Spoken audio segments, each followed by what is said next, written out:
này à?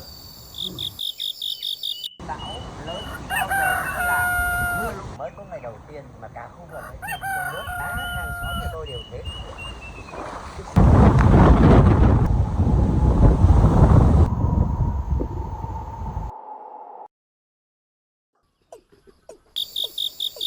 Bão thì chưa vào, dự báo là chiều hôm nay rào, nhưng mà hôm nay cái mặt trời nó cứ đen như thế này mà.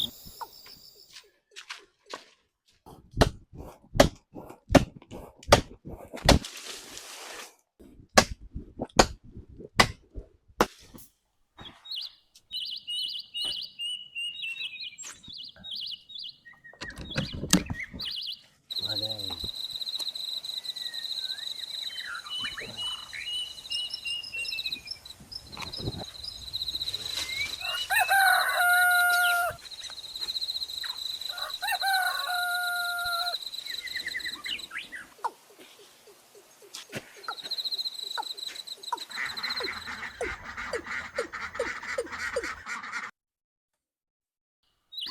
làm như thế này á là để á, là khi bão vào á là gió nó thì nó không ảnh hưởng gì đến cái cây con của mình ở trong đây.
Giới thiệu với các bạn đây là quả bưởi nha. Bưởi này nó có rất nhiều cái tác dụng. Một đấy là nó nâng cao cái sức đề kháng của chúng ta khi ăn vào. Hai là tác dụng là giúp cho ấy là chống cảm. Để chúng ta lấy cái vỏ này chúng ta nấu nước để xông này, gồm với các thứ lá cây ấy, là cái cùi của nó là để là nấu chè bưởi rất là ngon.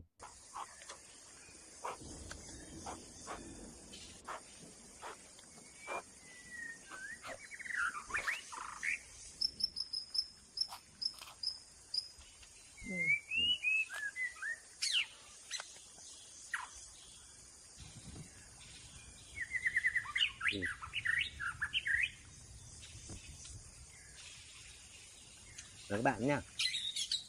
Ngon. Có loại chua, có loại ngọt, có loại vừa ngọt vừa chua. Nhưng mà quả này ngọt. Ôi.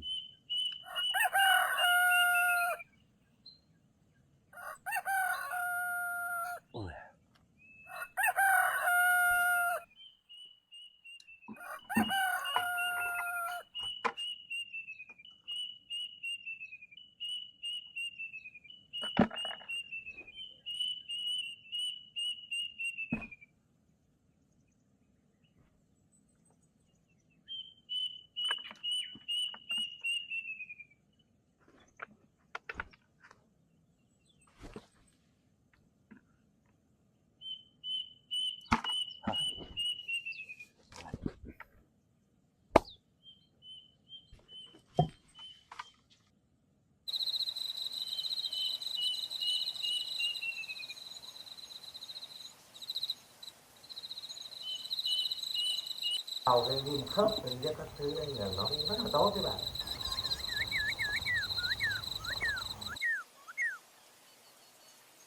Trời bão cứ mưa xong lại nắng, mưa xong lại nắng.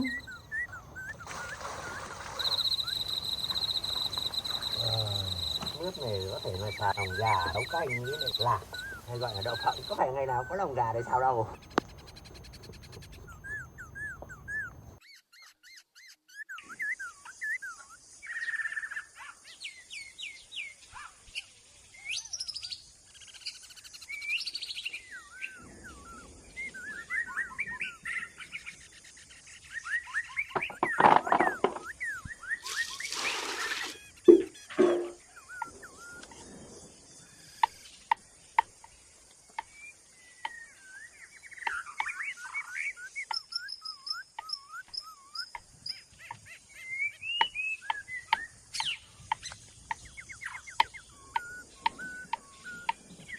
Ừ.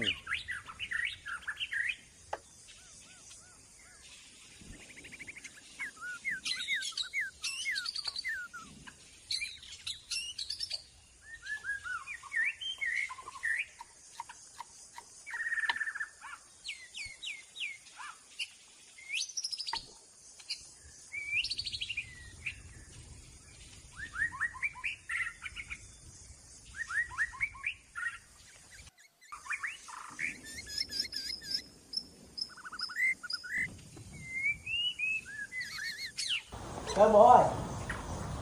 Cơm đi. Rượu đâu? Ôi trời. Dạ.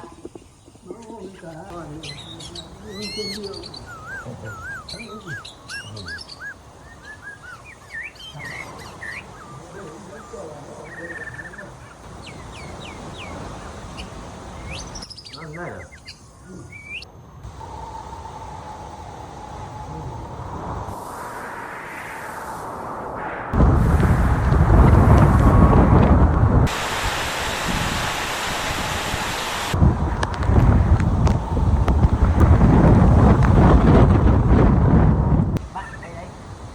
Sau những cơn bão lớn thì bao giờ cũng là mưa lũ. Tôi đã đoán đúng, nhưng hôm nay mới là ngày thứ nhất, còn thì mai ngày kia nữa tôi không biết là nó có lên đến đây nữa không, hay là nó chuyển bão vào đất liền rồi thì chuẩn bị những trận lũ sẽ rất là lớn. Mới có ngày đầu tiên mà cả khu vực nó chìm trong nước, cả hàng xóm của tôi đều thế.